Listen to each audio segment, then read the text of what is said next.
we will discuss three major components of a BMW 6-cylinder engine: the cylinder head, a connecting rod, and the camshaft. BMW aluminum cylinder heads are sandcasted using a complex mold, followed by various machining processes to make the casting usable on the engine block.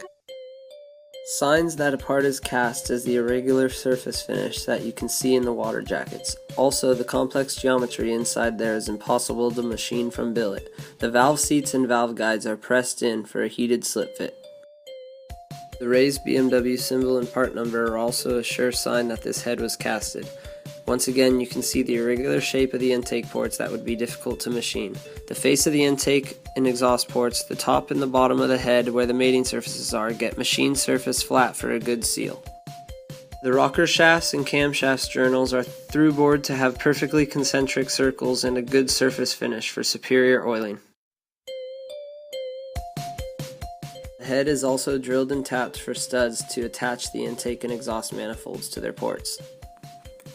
Here is a connecting rod made out of steel for cost, durability, and longevity.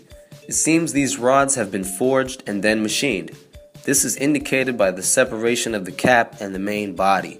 Another clue is the structure of the grains, which are seen flowing around the outer edge of the cap. In contrast, cut steel would have grains uniform with the cut. Once the connecting rod has been forged into its raw form, it is then machined using some form of CNC milling.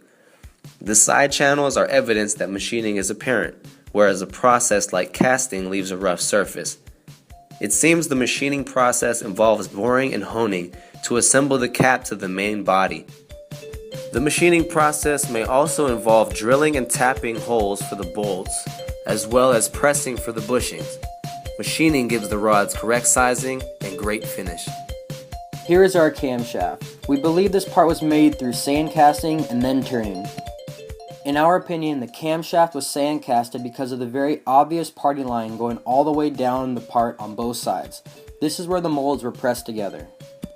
Another reason why we believe this camshaft was sand casted is because of the poor finish on the part of the shaft that was not turned. After it was sand casted, the camshaft was turned on the surface layers to get the correct profile and smoother finish. Last, the holes on the front and the back of the shaft were drilled and tapped. An alternative way of manufacturing this camshaft could have been by grinding or turning the entire shaft. We know this is not the case though because of the very evident parting lines and from the poor finish that looks like sand grains.